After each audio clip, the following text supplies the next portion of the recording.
and welcome to the 14th episode of the Creative Wanderer podcast. Your weekly jaunt into creative inspiration. We are Jo and Emilija. Hello, Emilija. Hello, Jo. Hello, everyone, and thank you for tuning in this week. We close season 1 of the Creative Wanderer podcast with the epilogue from The Artist's Way. We will be talking about the journey forward that's awaiting us now that we have reached the final pages of the book. Endings are indeed new beginnings as we turn to Joseph Campbell's The Hero's Journey for guidance and inspiration. We will also share our own stories about how The Artist's Way impacted our lives and what we have learned from the whole experience. Sad to say farewell for now. We sign off feeling hopeful and full of dreams for the Creative Wanderer Season 2. Ooh, exciting times ahead. Yay! Thank you so much for allowing us to be part of your creative journey and part of your sacred circle. You can still get in touch with us by email at creative_wanderer@yahoo.com, and we will still be posting daily inspirations, so please follow us on Instagram at Creative Wanderer. Just replace part of creative with the number 8 and the beginning of Wanderer with the number 1. Please share any pictures, quotes you've been inspired by, or affirmations which resonate with you. Please continue sending us your stories about what you're doing in terms of your creativity and your artistic expression. We are still very, very much interested and curious about what you're doing. Yeah, and we love reading them. Absolutely. They're great. We are not going anywhere, are we, Jo? No, we're not. We're just taking a little pause. Indeed. So, Jo,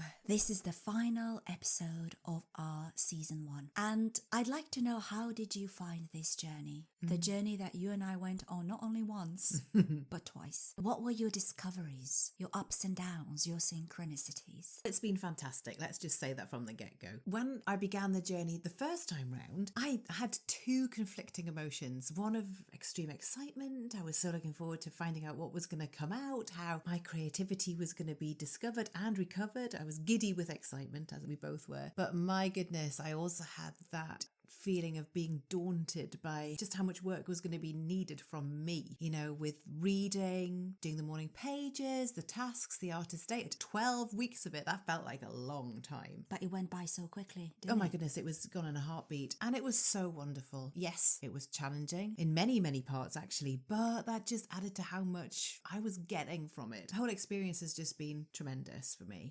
Funnily enough, when I was doing the journey the first time round, I wasn't aware of how many times I went over the same things, but in different chapters. How Julia constructs the tasks. You don't initially realise that you're being asked to go over the same things to clear through the blocks that have stacked up. In our state of being blocked artists, we have all of these blocks and they might look like different things, but really in essence the same thing. And you've just got to keep pushing through, your favourite saying, and clearing the blocks on your journey. That's been really, really fascinating for me and I've enjoyed it very much. It's that spiral path, isn't it? It is. It's not linear because you keep circling back and going over the same territory over and over again, but each time you circle back you actually are deepening the excavation. Ooh, that's so true. It really is. And it felt like a rite of passage, didn't it? And I'm honestly blown away by how much it's changed me and my outlook, not just in my capacity as a creative, as an artist, but generally. Yeah. It's been great. And there were so many wonderful synchronicities, but the one that really stands out for me was when I was thinking about my plans, my 5-year plan, breaking it down, and how could I start getting my artwork out there into the wider world. And I went to a lovely coffee shop in Tottenham next to me called With Milk.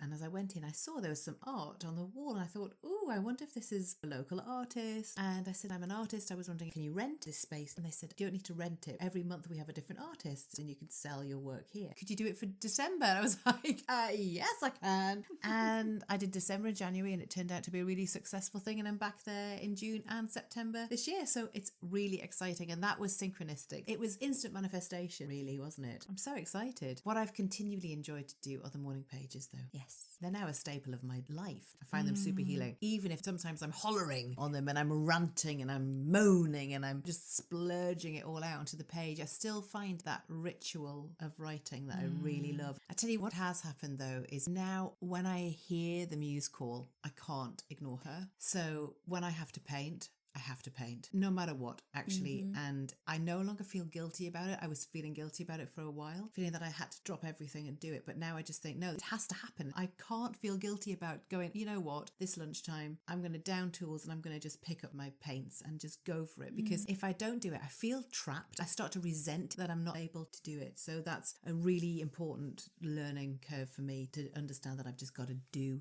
it. But for me also, it links into my own realization that our purpose is to create. Yeah. When that hits you, it takes priority. Yeah. And it's learning to surrender to that. Yeah. I found that really important, just to surrender to it and not fight it. The other biggie was my interpretation and understanding of God. Right. And I still struggle with the word. And it's because of Christian indoctrination, for sure. Right. But the creator, life force, it's been a massive shift for me. Knowing that I just have to allow all of this creativity to flow through me, it's made me feel a lot less judgmental about people who do have a religious faith. The other thing linking into this concept is that the life force wants us to be creative. It wants us to be successful, wants us to have all of these incredible, beautiful things, because when you're creating, that is the flow, isn't it? That's the back and forth. And it's just been such a beautiful experience. So Emilia, what about you? How has it changed you? What have you enjoyed? You and I have done this course twice now. The first time we joined forces and formed our own sacred circle in order to offer support to each other when the going got really tough. And just every day. Well, exactly. But yes, there were moments when we said, oh my goodness, I don't know how I'm going to do it this week. There's so many tasks. But we did it. We did We did it. indeed. And we journeyed together week by week in the spirit of a complete novice. And we soon started noticing small but very impactful changes. They were quite quick, weren't they?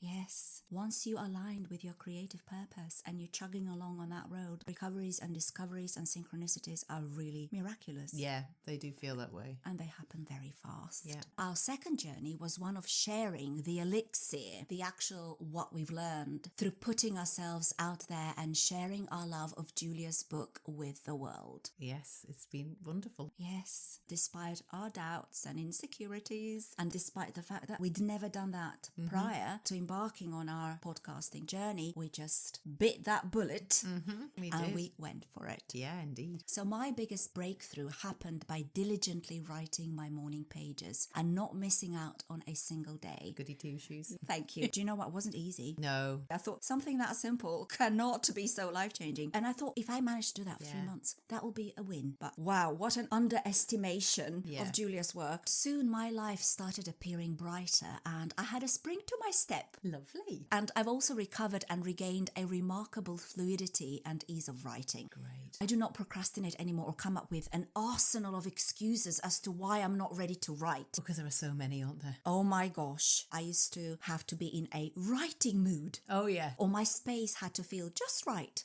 Or some nebulous celestial constellation had to align, right? Just for me to be able to finally sit down and actually confront that page and start writing. That's not the case anymore. Now I'm able to write anywhere at any time. At a desk, on a sofa bed, on the floor, on a park bench, or on an underground train. Yes. Typing on my phone really, really badly because the train is shaking and moving so fast and I have to correct everything afterwards. But I'm doing it. I'm flowing. Yes. It's not about the location. It's about the ability to listen to my own creative voice and simply put down what I hear has also greatly improved. Well done, Emilia. I don't know about you, but I used to censor it. I used to think, I bet I can write this in a better way. And maybe I could reinvent the wheel and be the new Shakespeare or something. Do you know, we go through that awful academic dissection of our creative expression, and that's gone, thank goodness, and that censor has been Walloped.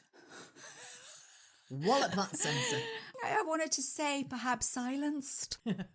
I feel so much more in flow and alive because I've started communicating with life itself on a daily basis. This used to be quite a challenge for me. I love silence. And for many years, I would spend a lot of time just being silent. Like a Trappist monk. Well, I guess so, and just observing. And there is that Sufi saying, isn't there? If you want to say something, the words pass through 3 gates. Do you remember that? that one? No, but then you often teach me these sayings, so here's one for today. I think the first one is it true? Yes, I do. Remember? Yes, I do know this. Is it necessary? Mm-hmm. And the third one, is it kind? True, necessary, kind. Love it. So that's my lovely little motto that I live by. But something's happened. Perhaps in the past I didn't really enjoy expressing myself verbally, but now I really love it. Marvellous news. My creative child is very happy that he's being heard and indulged on a regular basis. I bet it is. Yeah. Clap, clap, clap. Yeah. And so many of my creative blocks and negative limiting beliefs are not there anymore. I look for them, and they're not there anymore. Overall, I feel very grounded and rooted in who I am as a creative and as me, as Emilija. And my life has become more playful and full of colour and exploration. Lovely. My biggest relief happened when I gave myself permission to be who I am. Me as me, warts and all, the way I am right now, and just knowing that I am enough. The synchronicities have been many and they have been very impactful. Yeah, they have. Super impactful. And I know that I'm aligned with the creative life force itself. And I guess the biggest recovery has been finding my own place of serenity inside of me, from which I operate and to which I retreat from the outside noise. Yeah, your own sanctuary. Yay, that was beautiful. I will be returning to the tasks over and over again as I keep on growing on my never-ending journey of gentle exploration. And you know what? I found peace and a sense of play in the originality of my creative expression. And I do not really worry about how that is received. That's the way to be. It's just about you and the creative force. It's been just a beautiful experience, but I think even more so this time round doing the podcast. I feel like the sharing of our creative ways has just been greater. I think it's got a lot to do with learning how to listen. Yes. I've learned to listen much more deeply and became very patient with just allowing people to talk without me butting in or trying to kind of analyse it or add in my 2 penn'orths worth. Joe and I have this incredible capacity to talk. A lot. We check in every day. We do these podcasts together. And we still have so much to talk about. We never get bored with each other. We never exhaust any topics. No, but that's because we are fantastic friends. Yes, I think that when we are together, we're so in the present moment, in the now, that the time just disappears and we just flow. Yeah. And the time passes so quickly and we're going, hang on a minute, I've been here 3 hours, Amelia, and we haven't started the podcast yet. And now let's talk for another 2 hours, 17 minutes. Which we usually do, believe it or not. Yes, lots of waffle going on, but we love it. Absolutely. It was so sad, wasn't it, Joe, to get to the epilogue? Yeah, for us to have gone on this journey twice and to get again to the epilogue and to realise that we're no longer in the safe hands of Julia and her work. We're now really free to set sail. The nursery cords have been snipped and we are off. Yes. And now there's no turning back. No longer will we ever procrastinate. No longer will we ever feel so intense fear that we don't move forward. We'll not be drowning in it. We are now ready to fly the nest. A bit scary, however. As you know, we always give you good tips and good tools, and we will not leave you wandering aimlessly without a little backpack full of goodies to fall back on. So we will cover the 3 remaining steps of the hero's journey that happen after we get our reward, which we got. But before we look at that, I was really touched by Julia's humility. Yes, absolutely. She was looking at finishing the book with a grand crescendo. But then she said she remembered the number of times she has enjoyed a painting and had been distracted by the outsized artistic signature of its maker. Yeah, and that was perfect, wasn't it? Because you know what that's all about. It's the ego. Exactly. The body of work we've just travelled through speaks for itself. It doesn't need a massive stamp of approval or some sort of wise essay. No, it doesn't indeed. So instead, the book is best closed with an image. And Julie has this image of a mountain of Himalayan proportions with a path winding up to its height. And that's because the artist's way is a spiral path, because creativity and the journey is a spiral. That's how Julia thinks of the artist's way. Julia says, I have wondered if the mountain I see when thinking of the artist's way isn't another mountain best climbed in the spirit of reparation, not to others, but to ourselves. Yeah. And that's because she references a film called The Horse Thief. And she said at the time in the book we've just finished, it's from 1992, she couldn't find that film then, but we have found it actually, and it's on YouTube, and we're going to watch it. We've looked at the derivation of the word reparation, the action of making amends for a wrong one has done by providing payment or other assistance to those who have been wronged. And it comes from the word reparare, which means make ready again. I love that. Making amends is not an easy process. It's an uphill journey. But it's got that kernel, that seed of a new beginning. And I love the fact that that seed is also hidden in the actual word in its derivation. Make ready again. Repair. Exactly. Wonderful. You found out an amazing fact while you were doing this research. This was when I was trying to find who was the artist who did the beautiful mountain illustration that's on the cover of the 1992 edition. And I couldn't find it, and I've not been able to find it. But what I did find out was that the book was originally titled Healing the Artist Within, and it was turned down by the William Morris Literary Agency, and then Julia had the brainwave to self-publish. She typed the book herself, and she sold Xeroxed copies in a local bookstore. Wow. Which is incredible. After the book began to sell widely, the title was then changed, and that's in 1992. The first printing was about 9,000 copies. And the book went on to reach the top 10 bestseller list and on to the list of top 100 best self-help books of all time. Oh, wow. And eventually, the book was put into the Self-Publishing Hall of Fame after selling millions of copies worldwide. That's incredible. Now, this is an example of Julia putting what she teaches into practice and 100% believing in her book, regardless of the established publisher's opinion. Way to go, Julia. She believed in her work and she put it out there. Imagine she didn't do that. Well, we would not be sitting here today. I think she might have recovered tens of thousands of artists and creatives. Well, if even not more. If 1 million copies have been sold. Well, there you go. And then do what we're doing, and then we're passing it on, and then... Of course. Passing on the elixir. Yes, indeed. Passing around the chalice. Absolutely. Jo, as you know, I'm a huge fan of Joseph Campbell's The Hero's Journey. Yes. And I 100% believe that the artist's way path mirrors the hero's journey. Yes, it does. Yeah? And really gives you inner guidance. And your inner guidance is your compass in life and your creative expression. Definitely is. When we look at the stages of the hero's journey, and I got this information from a booklet called The Hero's Journey, Dream Oracle by Kelly Sullivan and Walden. They actually created a dream oracle based on the hero's journey. Oh, yes. I love that little booklet. Very often I just go to it for inspiration. Lovely. The hero's journey can be broken down roughly in 4 stages. The call. You get called. Yes, indeed. I guess the call happens when you buy the book. For some reason you're drawn to it. Then you've got the quest. To embark on. Whoa. And then you get the reward. Yes, indeed. And then there is the return. Yeah. And this is what we're going to talk about now. We're going to give you some ideas and some tools that you will be able to use on your forward journey. All endings are in fact new beginnings. Yes. The hero goes through these particular things on their journey. The ordinary world, call to adventure, the refusal of the call. Now, mine was 10 years. The Artist's Way book that I bought was sitting on my work desk. So you refused the call. Of course, we refused the call at the beginning.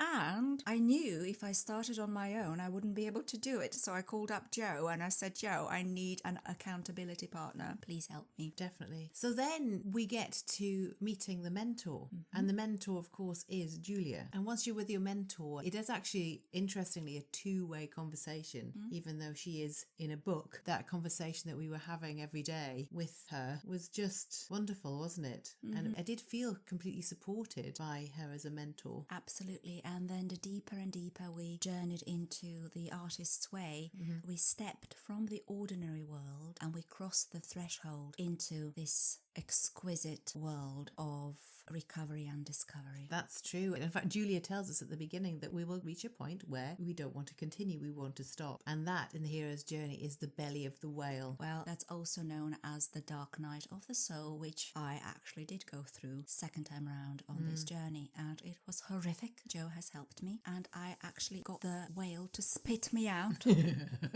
Out of its blowhole. Exactly, and I then was ready to take on the road of trials. Yeah. This is where you are tested in terms of, are you deserving of the reward?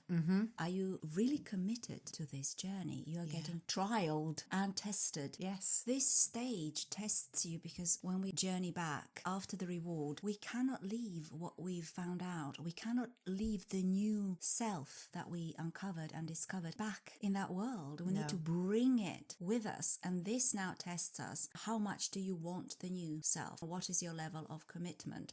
And the trials are not finished by any measure because they lead us to the supreme ordeal, the big one. That one tests your mettle for sure. Yes. That one will perhaps even want to make you give up the whole journey altogether. Yeah. And Julia mentions that, if I recall correctly, at the beginning of week 9, she says, you might feel tempted to stop this journey right now and not continue through the last remaining couple of weeks. Yeah, but we didn't. We did not. And we've got our reward. Yay!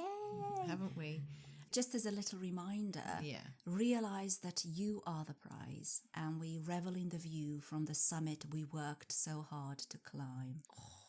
How lovely! Isn't it gorgeous, this view? So I felt so melancholy and lost when I got to week 12, and then I read those last words that Julia says, good luck and God bless. I felt, the journey ended, and I needed some guidance on the further steps on my creative journey. So I cracked open my little booklet, and the following are the steps you might experience physically, mentally, or spiritually. Or all of them. Combined. Yes, in different ways and shapes and forms. After the reward, the prize is us, the new us. Yeah. With all our experiences, with all the trials that we bested and overcame, everything that we've learned in that belly of the whale, we are now returning back into the quote-unquote ordinary world. We are indeed. So, Jo, what is our journey back? Any journey, whether it be of the waking or dream variety, contains knowledge, experience, and expansion. Humans are communal creatures and have a primal desire to fit in. And yet, you've changed. You are not the same person who embarked on this journey. Use your journey back to orient, integrate, and ground what you've learned so you don't come home looking for approval, but as the bearer of gifts who will ultimately inspire others. Yes. Wonderful. Beautiful. Remember, you can always revisit the tasks in the book and all the exercises that will help you with this stage. If you do feel drawn back into your old ways and you start feeling a bit uncomfortable, keep that lovely boundary that you've recovered and established. And if you do need to reaffirm who you are, your new self, the tasks are fantastic. I keep cycling through them all the time. Yeah. So, Amelia, what's the next step? The next step is the resurrection. The hero's journey is archetypal. Yes. When you look at the stages that the hero, the heroine go through, it mirrors life, and it also mirrors every story ever written. Yes. It's just embedded in the makeup of humanity. So we go through a bit of a resurrection. There is a symbolic reason the resurrection of the Christ happened 3 days after the crucifixion. The 3 days represent the time it takes to reorganize, reorient, and re-enter as the new and improved version of oneself. The resurrection stage can best be understood as the caterpillar becoming the butterfly. There is a process, and it doesn't happen overnight. By embarking on the hero's quest, you have allowed yourself to die to your previous identity, awaken anew, and realize your transformation is not just for you, but for everyone, everywhere, especially the folks awaiting your arrival back home in the ordinary world. That's perfectly put. Nothing else to say to that. I don't think so. And now, finally, we return with the elixir. How glorious. So what is this stage all about? Every time you pause to reflect upon a memory of your time in the special world, on your hero's journey, or on a significant image from a nighttime dream, it is as if you are drinking from a canteen filled with life-giving soul elixir from the extraordinary world. When you share your experiences from the special world with someone in your life, you are passing along a soul-filled gift. We never know when a shared story will have a medicinal effect, not only on the person we share it with, but rippling on to those they influence, and so on, and so on. The elixir reminds us that as one is lifted, all are lifted. Beautiful. What's wonderful about this final stage of the hero's journey is that Julia actually incorporated it in the last week's tasks when she tells us to share the book with others. And here we have. So that's one of the reasons Joe and I are doing this podcast, to share the elixir. And it's delicious. It's been the golden wonderful nectar. so far. I think we've reached a point in our journey today, Amelia, where it is time for us to slow down for the final time in season 1 and take a wandering pause to reflect. It's time for you to ring your beautiful feng shui bell. It will be my pleasure. Marvellous.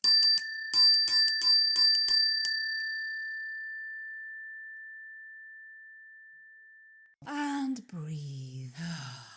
Indeed. Breath creates space. It certainly does. So you've changed. Let's examine the before and after, focusing on your own breakthroughs and life-changing shifts, whether they're big or small, all of them count, and sometimes the smallest shifts move mountains. Oh, yes.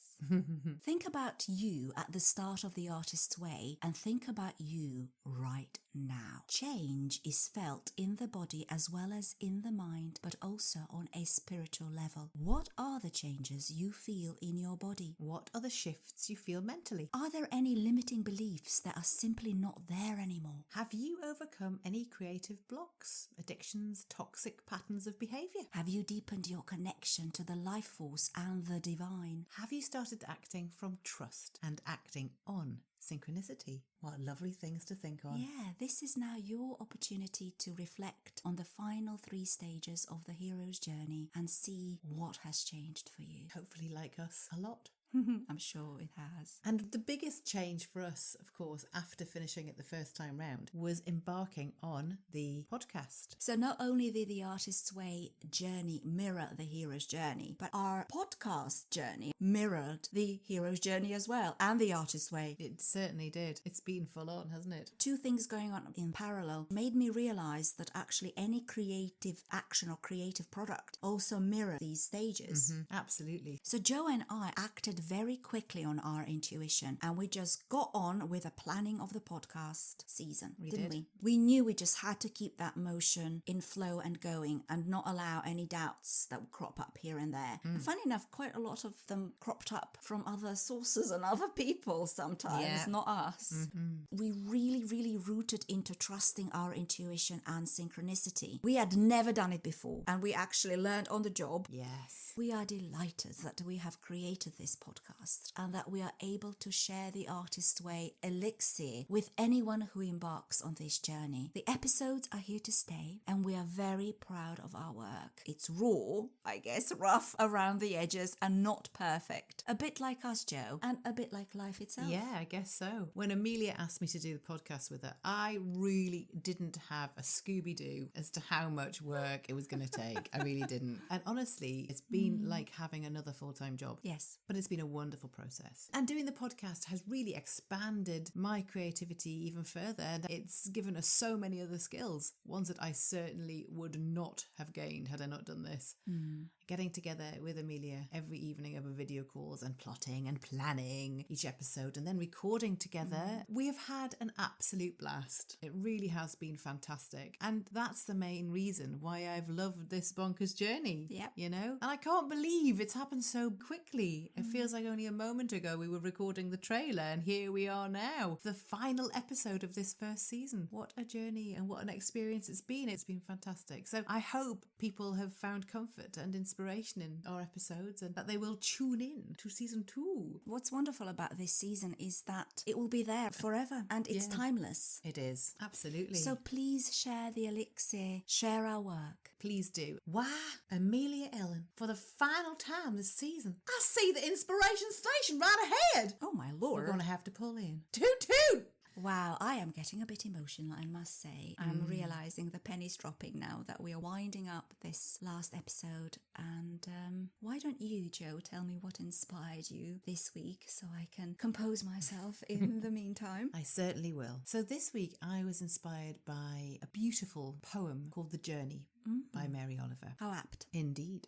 One day you finally knew what you had to do and began. Though the voices around you kept shouting their bad advice, though the whole house began to tremble and you felt the old tug at your ankles, mend my each voice cried, but you didn't stop. You knew what you had to do. Though the wind pried with its stiff fingers at the very foundations, though their melancholy was terrible, it was already late enough, and a wild night, and the road full of fallen branches and stones, but little by little, as you left their voices behind, the stars began to burn through the sheets of clouds, and there was a new voice, which you slowly recognized as your own, that kept you company as you strode deeper and deeper into the world, determined to do the only thing you could do, determined to save the only life you could save.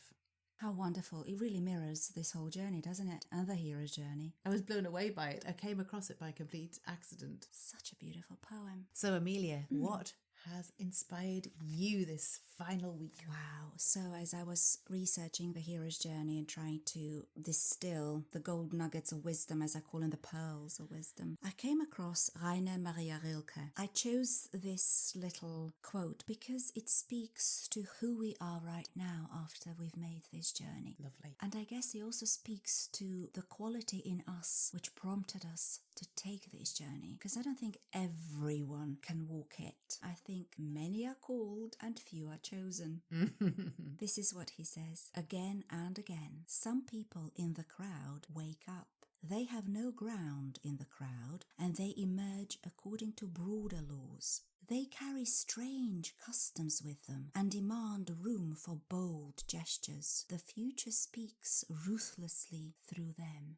That's beautiful. It's a bit of a nod to us. We are, in a way, mavericks, renegades. As Steve Jobs said in that beautiful quote of his, we are the round pegs that do not fit in those square holes. Yeah, it's true. Well, oh my goodness. It's time to say a big thank you to Julia for gifting us and our fellow creatives who take this wandering path. At the onset of this journey, Joe and I actually emailed Julia. We did? To let her know what we were doing, out of respect and courtesy. Yes. To let her know that we will be talking about her work, and we respected all the copyright. But she's very gracious. After all, she does say to people to share her work. Yeah. And we closed the email with this little paragraph. We are deeply grateful to you and for you, dear Julia. We salute your deep wisdom, your love of the arts and the artist, your endless compassion and your boundless heart. We bow to your mastery and exquisite body of work which uplifts humanity. We will never stop dreaming. We will never stop creating. Love, Joe and Amelia. I love that. Me too.